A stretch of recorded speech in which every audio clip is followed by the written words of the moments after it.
तो last video में मैंने आपको बताया था कि मैं आपको इस वीडियो में बताऊंगा कि आप अपना कैंसर ट्रीटमेंट कॉस्ट किस तरीके से कम कर सकते हैं। जब भी कोई कैंसर पेशेंट हॉस्पिटल में जाता है डॉक्टर को मिलने के लिए, आप अपने कैंसर स्पेशलिस्ट के पास जाके क्या बोलते हो? आप बोलते हो सर आपको जो करना है कर लीजिए बट हमें बचा लीजिए। सर आपको अगर हमें क्या यूएस जाना चाहिए, क्या हमें यूएसए में कोई दवाई है जो इंडिया में मंगवा सकते हैं? ये क्या मैसेज आप देते हो डॉक्टर को? आप डॉक्टर को ये मैसेज देते हो कि आप फाइनेंशियली बहुत स्ट्रांग हो, आपके पास मतलब पैसे का कोई कमी नहीं है। तो ये अगर आप एक मिडिल क्लास है या आपके पास फाइनेंशियल थोड़ा सा पैसे का तकलीफ है या आपको पता है कि आपकी घर की हालात इतने अच्छे नहीं है, तो आप ये सब मत बोलिए। आप डॉक्टर के साथ अपने बीमारी के बारे में बात करिए कि आप पूछ सकते हो कि सर मेरा बीमारी कब ठीक होगा, कैसे ठीक होगा, उसके लिए क्या दवाई लेना पड़ेगा। आप इतना ही बात कीजिए, आप बाकी और ज्यादा बात मत कीजिए। यहां पर आपको डॉक्टर को बोलना पड़ेगा कि सर मेरे पैसे के हालात इतने ठीक नहीं है।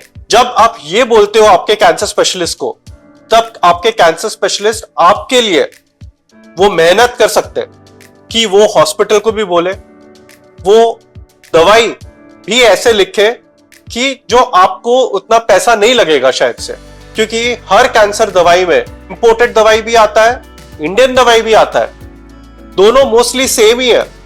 मगर डॉक्टर जब लिखता है वो याद नहीं रख सकते हैं कि इतने 50 या 100 दवाई के नाम, तो वो लिख देते हैं। बट अगर आप बोलेंगे कि सर अगर हमारा फाइनेंशियल कैपेबिलिटी नहीं है या हमारे पास पैसे इतने नहीं है, तो वो हिसाब से दवाई लिखेंगे आपके लिए।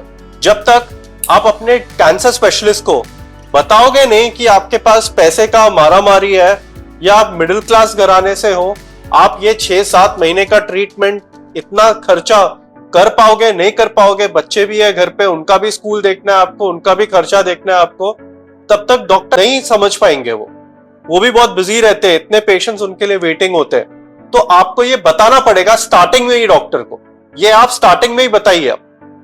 तो इससे क्या होगा कि डॉक्टर भी 2-3 चीज कर सकता है।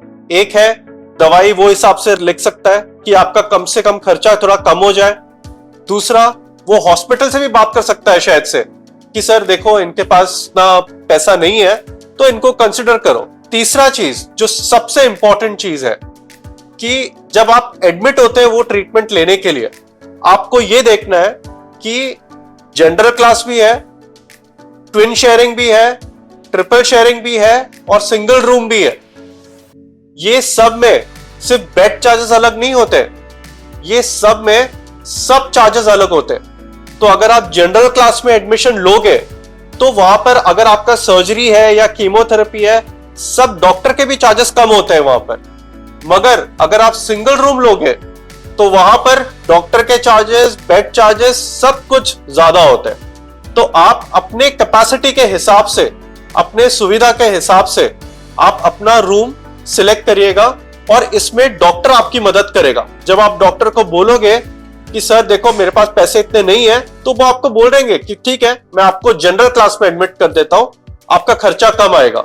अगर आप बोलोगे कि सर जनरल क्लास में मुझे इतने पेशेंट्स के बीच में नहीं रहना, तो बोलेंगे ठीक है मैं आपको ट्विन शेयरिंग में या ट्रिपल शेयरिंग में कर देता हूं, वहां पर 2 या 3 पेशेंट होंगे आपके साथ। सबसे इंपॉर्टेंट बात, आप डॉक्टर से मिल लिया, आपने डॉक्टर को अपना पैसे का स्थिति या फाइनेंशियल कंडीशन भी बता दिया, डॉक्टर ने अपना काम भी कर दिया। अभी डॉक्टर ने आपको बोला है कि ये आपको ट्रीटमेंट लेना है, तो आप क्या करते हो? आप सीधा एडमिशन में चले जाते हो। ये गलती आपको नहीं करना है। आप सबसे पहले ओपीडी से बाहर निकलिए, आप डॉक्टर के जो भी सेक्रेटरी है उनको पूछ लीजिए कि सर ये हॉस्पिटल के फाइनेंशियल काउंसलर किधर बैठते हैं। अब फाइनेंशियल काउंसलर का मतलब क्या है? ये सबसे इंपॉर्टेंट लोग होते हैं आपके लिए। फाइनेंशियल काउंसलर वो लोग होते हैं हॉस्पिटल में, और हर हॉस्पिटल में होते हैं, जो आपको बताते हैं कि आपका अप्रोक्सीमेटली जनरल क्लास में आप लोगे या ट्विन शेयरिंग में लोगे या ट्रिपल शेयरिंग में लोगे, उसमें खर्चा कितना होने वाला है वो आपको लिख के देते हैं आपको, और आप भी लिखत में लीजिए वो।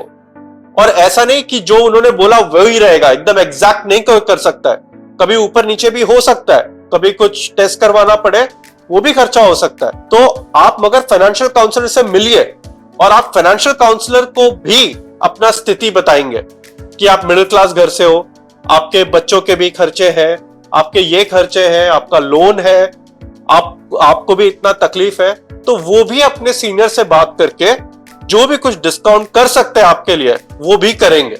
यहां पर भी आप अपना पैसा बचा सकते हो। बट आप प्लीज एक काम कभी मत कीजिएगा, अगर आप अमीर हो या रिच है या आप अफोर्ड कर सकते हो और फिर भी आप जाके बोल रहे हो कि सर मुझे डिस्काउंट दे दो, मुझे ये दे दो, वो बात अच्छी नहीं है। अगर आपके पास ज्यादा पैसा है, ठीक है, तो आप कोई और गरीब कैंसर पेशेंट को मदद कर लीजिए, वो ज्यादा बेटर रहेगा आपके लिए। आपके डॉक्टर आपके लिए आपके मेडिसिन में भी आपका खर्चा कम कर सकते हैं। मैं बताता हूं कैसे।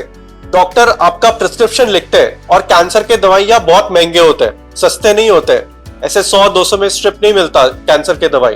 कैंसर के दवाई यूजुअली मेरे हिसाब से 20 या 25 हजार तक मिल जाते हैं आपको। तो इतना खर्चा आपका हर एक महीने में। जब आप बोलते हो डॉक्टर को कि सर हमारा फाइनेंशियल स्थिति इतना ठीक नहीं है, तो वो हर दवाई में एक इंपोर्टेड दवाई होता है, फिर बहुत सारे इंडियन दवाई होते हैं अलग अलग कंपनी के, सबके प्राइसेस अलग अलग रहते हैं। इंपोर्टेड दवाई का प्राइस तो महंगा ही होने वाला है, क्योंकि वही जो कंपनी है जिसने ये दवाई बनाया है पूरी दुनिया में, इसने किया है इन्वेंट। बाकी जो इंडियन दवाई है उन्होंने कॉपी की है, तो उनका प्राइसेस कम है। तो वो हिसाब से आपके डॉक्टर आपके लिए इंडियन दवाई लिखेंगे जो सेम है, ज्यादा कोई डिफरेंस नहीं है। बट आपका फाइनेंशियल स्थिति बहुत काबू में रहेगा, आपको इतना खर्चा नहीं आएगा।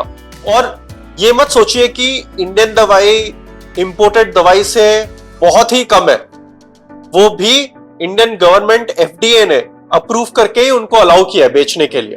अब अगली वीडियो में मैं आपको बताऊंगा कि कैंसर की दवाइयां ये इंडिया के बाहर ही क्यों बनती है। क्या आप जानते हो कि 99% या 90% जो कैंसर के दवाइयां हैं वो इंडिया में नहीं बनते, वो इंडिया के बाहर बनते हैं। मैं आपको बताऊंगा क्यों।